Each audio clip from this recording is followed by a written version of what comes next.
كتاب الوضوء. الحديث 10 و100. عن أبي هريرة رضي الله عنه قال: قال رسول الله صلى الله عليه وسلم: لا تقبل صلاة من أحدث حتى يتوضأ. قال رجل من حضرموت: ما الحدث يا أبا هريرة؟ فقال: فساء أو ضراط. الحديث 11 و100. وعنه رضي الله عنه قال: سمعت رسول الله صلى الله عليه وسلم يقول: إن أمتي يدعون يوم القيامة غرا محجلين من آثار الوضوء، فمن استطاع منكم أن يطيل غرته فليفعل. الحديث 12 و100. عن عبد الله بن يزيد الأنصاري رضي الله عنه أنه شكا إلى رسول الله صلى الله عليه وسلم الرجل الذي يخيل إليه أنه يجد الشيء في الصلاة، فقال: لا ينفتل أو لا ينصرف حتى يسمع صوتا أو يجد ريحا. الحديث 13 و100. عن ابن عباس رضي الله عنهما أن النبي صلى الله عليه وسلم نام حتى نفخ ثم صلى ولم يتوضأ، وربما قال: اضطجع حتى نفخ ثم قام فصلى. الحديث 14 و100. عن أسامة بن زيد رضي الله عنهما قال: دفع رسول الله صلى الله عليه وسلم من عرفة حتى إذا كان بالشعب نزل بالشعب فبال ثم توضأ ولم يسبغ الوضوء، فقلت: الصلاة يا رسول الله؟ فقال: الصلاة أمامك. فركب، فلما جاء المزدلفة نزل فتوضأ فأسبغ الوضوء، ثم أقيمت الصلاة فصلى المغرب، ثم أناخ كل إنسان بعيره في منزله، ثم أقيمت العشاء فصلى ولم يصل بينهما. الحديث 15 و100. عن ابن عباس رضي الله عنهما أنه توضأ فغسل وجهه، أخذ غرفة من ماء فتمضمض بها واستنشق، ثم أخذ غرفة من ماء فجعل بها هكذا، أضافها إلى يده الأخرى فغسل بها وجهه،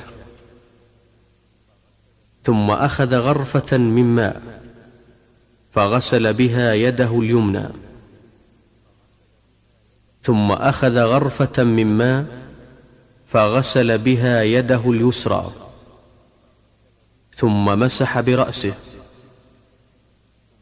ثم أخذ غرفة من ماء فرش على رجله اليمنى حتى غسلها، ثم أخذ غرفة أخرى فغسل بها، يعني رجله اليسرى، ثم قال: هكذا رأيت رسول الله صلى الله عليه وسلم يتوضأ.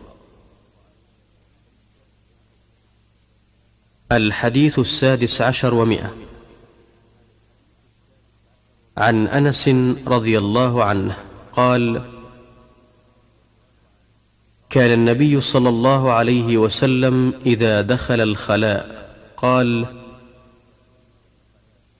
اللهم إني أعوذ بك من الخبث والخبائث. الحديث 17 و100. عن ابن عباس رضي الله عنهما أن النبي صلى الله عليه وسلم دخل الخلاء قال: فوضعت له وضوءا، فقال: من وضع هذا؟ فأخبر فقال: اللهم فقهه في الدين. الحديث 18 و100.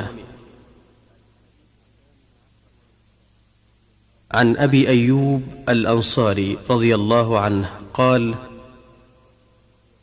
قال رسول الله صلى الله عليه وسلم: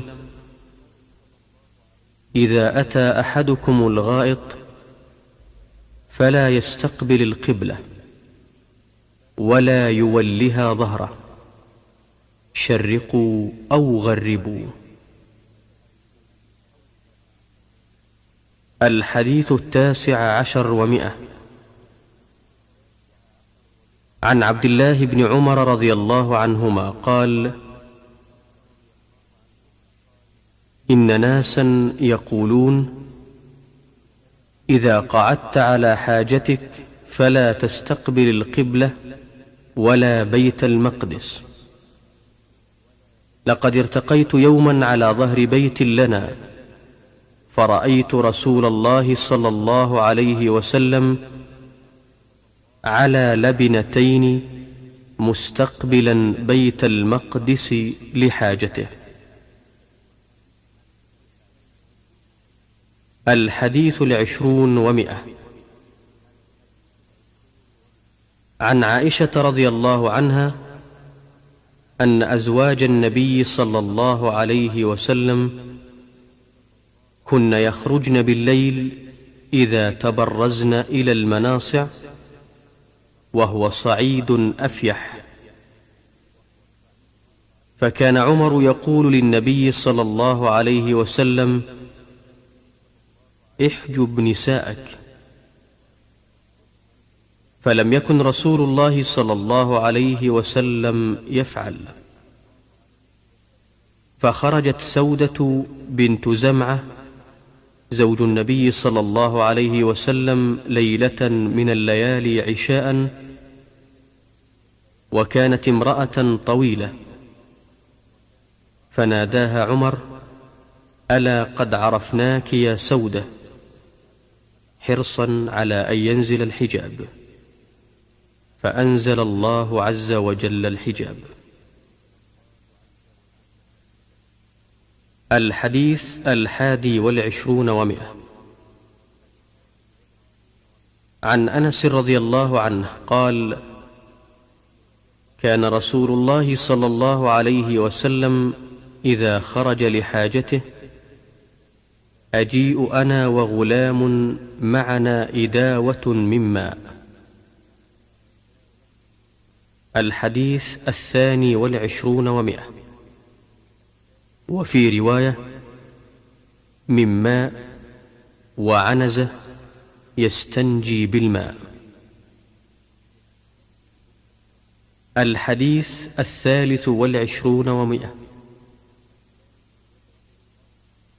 عن أبي قتادة رضي الله عنه قال: قال رسول الله صلى الله عليه وسلم: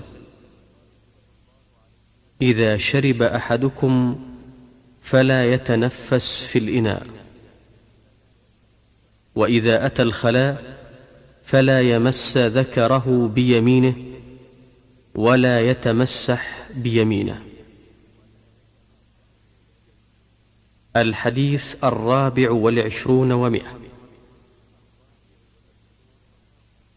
عن أبي هريرة رضي الله عنه قال: اتبعت النبي صلى الله عليه وسلم وخرج لحاجته، فكان لا يلتفت، فدنوت منه فقال: أبغني أحجارا أستنفض بها أو نحوه، ولا تأتني بعظم ولا روث. فأتيته بأحجار بطرف ثيابي، فوضعتها إلى جنبه وأعرضت عنه، فلما قضى أتبعه بهن. الحديث 25 و100. عن ابن مسعود رضي الله عنه قال: أتى النبي صلى الله عليه وسلم الغائط، فأمرني أن آتيه ب3 أحجار، فوجدت حجرين فالتمست الثالث فلم أجده، فأخذت روثة فأتيته بها، فأخذ الحجرين وألقى الروثة وقال: هذا ركس. الحديث 26 و100. عن ابن عباس رضي الله عنهما قال: توضأ النبي صلى الله عليه وسلم مرة. الحديث 27 و100. عن عبد الله بن زيد الأنصاري رضي الله عنه أن النبي صلى الله عليه وسلم توضأ مرتين. الحديث 28 و100. عن عثمان بن عفان رضي الله عنه أنه دعا بإناء فأفرغ على يديه 3 مرات، فغسلهما، ثم أدخل يمينه في الإناء، فمضمض واستنشق واستنثر، ثم غسل وجهه 3 مرات، ويديه 3 إلى المرفقين، ثم مسح برأسه، ثم غسل رجليه 3 مرات إلى الكعبين، ثم قال: قال رسول الله صلى الله عليه وسلم: من توضأ نحو وضوء هذا ثم صلى 2 لا يحدث فيهما نفسه غفر له ما تقدم من ذنبه. الحديث 29 و100. وفي رواية أن عثمان رضي الله عنه قال: ألا أحدثكم حديثا لولا آية في كتاب الله ما حدثتكموه. سمعت النبي صلى الله عليه وسلم يقول: لا يتوضأ رجل فيحسن وضوءه ويصلي الصلاة إلا غفر له ما بينه وبين الصلاة حتى يصليها. والآية: إن الذين يكتمون ما أنزلنا. الحديث 30 و100. عن أبي هريرة رضي الله عنه أنه قال: من توضأ فليستنثر، ومن استجمر فليوتر.